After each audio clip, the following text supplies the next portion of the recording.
ராம்கி, நீங்க எப்படி பாக்குறீங்க ரெண்டு கட்சிக்கான முக்கியத்துவம்? ஏன்னா 4 முனை போட்டி அப்படின்றப்ப பிரியன் அவர்கள் சொன்ன மாதிரி 100 வாக்கு 500 வாக்கு 1000 வாக்குகள்லாம் முக்கியத்துவம் பெறப்ப இவங்களுக்கான டிமாண்ட் கூடுது.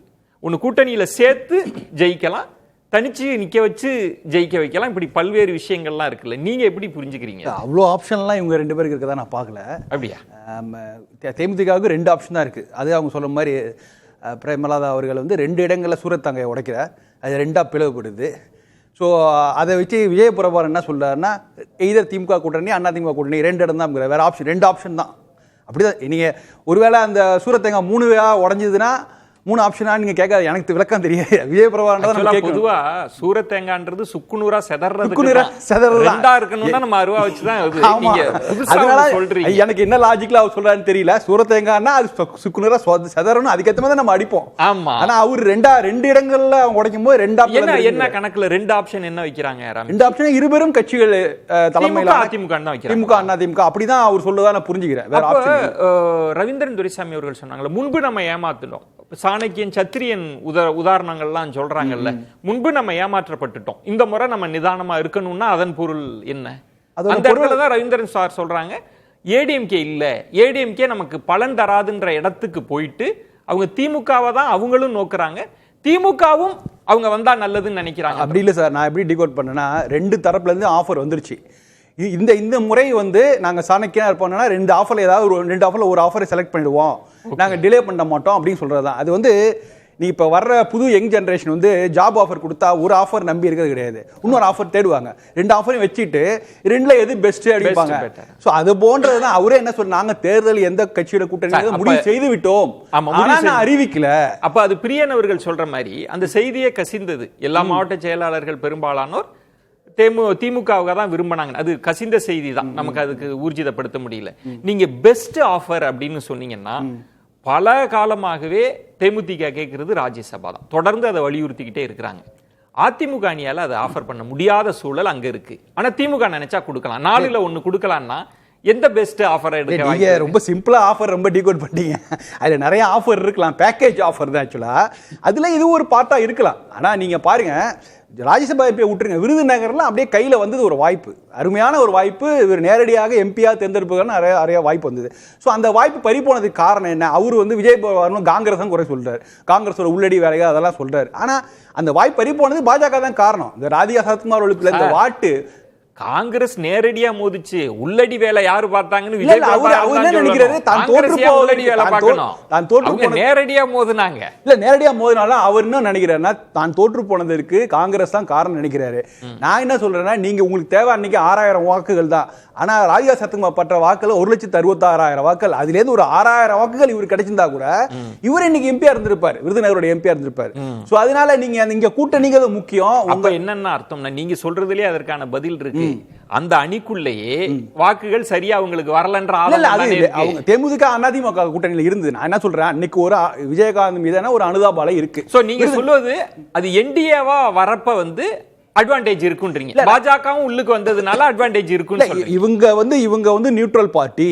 ஸோ இவங்க எந்த அலைன்ஸ்ல போனாலும் இவங்களுக்கு அந்த அலைன்ஸ்ல உள்ள பிரதான பார்ட்னர்ஸ் ஓட் டிரான்ஸ்ஃபர் ஆகும். இங்க ஒரு அசம்ஷன் இருக்குல்ல, அதுதான் இங்க விரைவில் பிரேக் ஆகுது. அப்ப நீங்க சொல்வது வந்து அதிமுக பாஜகவும் ஒரு வலுவான ஆப்ஷன் தான், அது அப்படி நம்ம நிராகரிச்சுட்டு போக முடியாதுன்றீங்க. இவங்களை பொறுத்தவரை எந்த கூட்டணியில் இருந்தாலும் இவர்கள் வந்து எதிர்பார்க்கிறது அந்த கூட்டணியோட பிரதான பார்ட்னருடைய ஓட்டு நமக்கு டிரான்ஸ்ஃபர் ஆகணும் இவங்க நினைக்கிறாங்க. ஏன்னா இவங்க 0.4% போயாச்சு ஆக்சுவலா.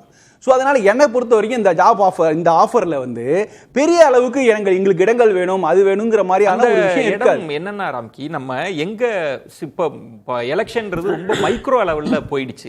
நீங்க தமிழ்நாடு அளவுக்கு பறந்துபட்டு அவங்களுக்கு 0.4 இருக்கான்ற இடத்துல எல்லாம் அவங்க பார்க்கல. ரவீந்திரன் துரைசாமி அவர்கள் சொன்ன மாதிரி 10 இடத்துல கன்சால்டேட்டா அவங்களுக்கு 7% 8% இருக்கா, அது நம்மளை ஜெயிக்க வைக்குதா?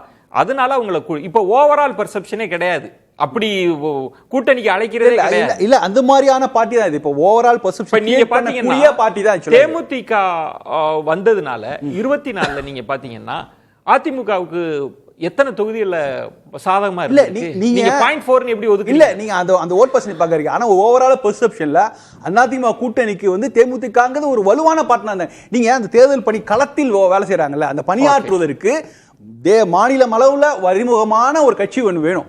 So, அப்ப அதிமுகவுக்கு தேமுதிக தேவைப்படுது. நிச்சயமா நான் என்ன சொல்றேன், அதிமுக எந்த கூட்டணியில் இருந்தாலும் தேமுதிக தொண்டர்களுடைய தேர்தல் பணிங்கிறது அது தேவைப்படுகிறது. அப்போ அதிமுக வந்து நிச்சயமா தேவைப்படுகிறது. அவங்க ரெடி, அவங்க ஏற்கனவே சில ஆஃபர் கொடுத்துருப்பாங்க. இதெல்லாம் வச்சு அவங்களே ஒரு முடிவுக்கு வந்துட்டாங்க.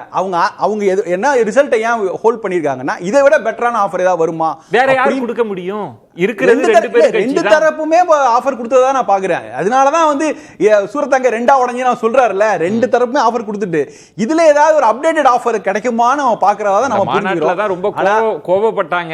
நாங்க பேரம் பேசுறோம்லாம் சொல்றீங்களே. ஒரு விதத்துல அப்ரிஷியேட் பண்ணலாம். அவங்க வெளிப்படையாதான் அது ஆஃபர்ன்றது வந்து அவங்களுக்கான டிமாண்ட், அவங்களுக்கான தேவை எடுத்துங்க. ஆனா ஒரு விஷயம் நம்ம அப்ரிஷியேட், அவங்க வெளிப்படையா அதை பேசுறாங்கல்ல. சரி, ராமதாஸ் அவர்களோட கணக்கு எப்படி? ராமதாஸ் அவருடைய கணக்கு வந்து நீங்க பாத்தீங்கன்னா சார் சொன்ன மாதிரி நீங்க தனித்து நிற்பதை வந்து திமுக விரும்பலாங்க. ஆனா நீங்க தனித்து நின்றால் என்ன பிரச்சனைகள் வரும்னு பார்க்கணும். நீங்க இது வந்து ஒரு அது அடிப்படையில் அவங்க ஒரு ஜாதி கணக்கு, ஒரு சமூக ஒரு பின்புலம் உள்ள ஒரு பார்ட்டி. ஆக்சுவலா நான் வந்து கடமை டெல்டாலே வந்திருக்கேன். ஸோ அங்கே எனக்கு தெரியும் எப்படின்னா, நீங்கள் வந்து ஒரு பார்ட்டியில் ஒரு வன்னியர் வேட்பாளர் நிறுத்தப்பட்டால் அவருக்கு நம்முடைய சமூக வாக்குலாம் அவருக்கு போய் சேரணுங்கிறதுக்காகவே சில காம்ப்ரமைஸ்லாம் நடக்கும். ஸோ இப்போ நீங்கள் இவர் தனியாக நிற்பதால் ஆப்வியஸா வன்னியர் சமூக வாக்கள் பிரியுங்கிறத அவங்க மக்கள், அவங்க சமூக மக்கள் மத்தியில ஒரு பெரிய இம்ப்ரெஷன் வந்துரும். அதை யாருமே விரும்ப மாட்டாங்க. பெரும்பாலான சமூக மக்கள் அவங்க விரும்ப மாட்டாங்க. சோ அதனால தனியா நிற்பதற்கான வாய்ப்புகளே கிடையாது. அவருக்கு வேற ஆப்ஷன் என்ன இருக்கு? அதான் நீங்க ஒரே ஒரு ஆப்ஷன் தான் இருக்கு. திமுக கூட்டணி இடம்பெறலாம். ஆனா அதுல இடம்பெற நிறைய சங்கடங்கள் இருக்குது. நீங்க திருமாவளவன் எப்படி எடுத்துக்கொள்வாருன்னு பார்க்கணும். ஏன்னா அவர் வந்து ஒரு முக்கியமான நம்பர் 2 இடத்துல இருக்கிற அந்த கூட்டணியில இருக்கு. அவர் ஒருவேளை அப்செட் ஆகி வெளில வந்தாருன்னா அதனால கூட்டணிக்கு பெரிய பாதிப்பு. இரண்டாவது இடங்கள் இவர் கேட்க போறல. இப்ப இந்த இடத்துல திரு ராமதாஸ் அவர்களோட விருப்பத்தை தாண்டி திமுக கூட்டணி எப்படி அவங்களை அகாமடேட் பண்ணுதுன்ற ஒரு இருக்கு, அது ஒரு சிக்கல் இருக்கு. அதுக்கு வந்து பல கட்சிகள் உடன்படணும். விசிக அவனோட கருத்தெல்லாம் இருக்கு.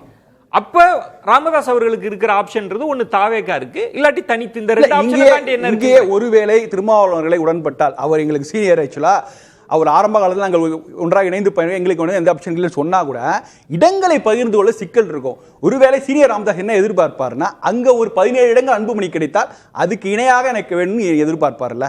மேட்ச் பண்ணி ஆகணும்ல. இப்ப நீங்க ரெண்டு செங்குத்தாக பிளவுபட்டதானே பார்க்கணும். நீங்க அங்க வந்து அங்க ஒருவேளை அவருக்கு 17-20 சீட் கிடைச்சுன்னா இங்க 10 கொடுத்தா அது சரியா இருக்காது. சோ அதனால இங்க வந்து அவங்க அகாமடேட் பண்றது சிக்கல் இருக்கலாம். எப்படி பார்லிமெண்ட் இடங்கள் எல்லாம் அது டபுள் ட்ரிபிள் ஆக்குனாங்களோ அது மாதிரி தமிழ்நாடு 214 வந்து 3 மடங்கு ஆக்குனா எல்லாருக்கும் கொடுக்கலாம். அப்படி இருக்கா? அப்படி சூழல் இருக்கா திமுக அணியில? 20-15 இல்ல சார், இடம் இல்ல. அப்ப என்ன ஆப்ஷன்? அப்ப வேற ஆப்ஷன் என்ன? வேற ஆப்ஷன் எனக்கு தெரிஞ்ச ஒரு ஆப்ஷன், அவர் ஒருவேளை திருமதி சசிகலா அவர்கள் வழியில் கூட பயணிக்கலாம். இந்த தேர்தலில் வந்து நான் வந்து என்னுடைய நம்ம சமூக மக்கள் இல்ல அந்த இடத்தில் நீங்க சொல்வதை நான் மறுக்கல. ஆனா இன்றைக்கு அவங்க தீவிரமாக களமாடிட்டு இருக்கிறாங்க. இப்ப வாரே வந்து திரு அன்புமணி ராமதாஸ் அவர்களுக்கும் இன்னைக்கு அவங்க ஒதுங்கிட்டாங்கன்னா அந்த ஆதரவாளர்கள்லாம் இயல்பாகவே அவர் அங்க அனுப்பி வச்ச தன்மை வந்துரும்ல. அதை அவங்க ராமதாஸ் அவங்க செய்வாங்களா? இல்லனாலும் அவங்களுக்கு ஒரு பொலிட்டிக்கல் கெயின் வேணும்ல சார். அவங்க சமூக மக்களை வந்து அவங்களுக்கு அதிகமான இடங்களை பெற்று சட்டமன்றத்துக்கு போகும்போது அதுல அந்த விஷயம் நம்ம குறுக்கே இருக்கக்கூடாதுன்னு ராமதாஸ் அவர்கள் விரும்பலாம். இந்த இடத்தை வந்து அப்படி விரும்பினாங்க. இந்த மோதலை கொஞ்ச நேரம் ஒத்தி வைத்து விட்டு எலெக்ஷனுக்கு அப்புறம் தொடரலாம் கூட அவர் நினைக்கல. அந்த இடத்தை ஏன்னா அது உங்களுக்கு திருமிகு சசிகலா அவர்கள் உதாரணம் இருக்கே. அந்த பஸ்ஸை நீங்க விட்டுட்டீங்கன்னா அதுக்கு பிறகு எந்த பஸ்ஸை போய் பிடிக்க போறீங்க? இல்ல நீங்க அவங்களுடைய, அதாவது என்ன சொல்றேன், இந்த நம்ம சமூக மக்கள் வாக்கு பிரிந்துபடாம இருப்பதற்காக நான் அமைதியா இருக்கேன்னு சொல்லி முடிவு எடுக்கும் போது நீங்க அது எல்லாருடைய மக்கள் அப்பா மகன் பிரச்சனை தான் சார். அப்ப நீங்க என்ன சொல்ல வரீங்கன்னா, அவர் ஒதுங்கி இருந்து திரு அன்புமணி ராமதாஸ் அவர்களை ஸ்ட்ரென்தன் பண்றதுக்கு பதிலாக அவர் நேரடியாவே கரம் கோர்த்தா ரொம்ப மகிழ்ச்சியா வரவேற்பாங்க. கரம் கோர்த்தால் அதுக்கான ஆப்ஷன் இப்ப குறைஞ்சிட்டே இருக்கு. அவரால் தாவேக்கா கூட போய் சேர முடியாத நிலைமை தான் இருக்கு. ஒதுங்குறதுக்கான வாய்ப்பு இருக்குன்றீங்க. அதனால ஒதுங்கி இருப்பதற்கான வாய்ப்பு எல்லாம் அதிகமா இருக்கு பாக்குறேன்.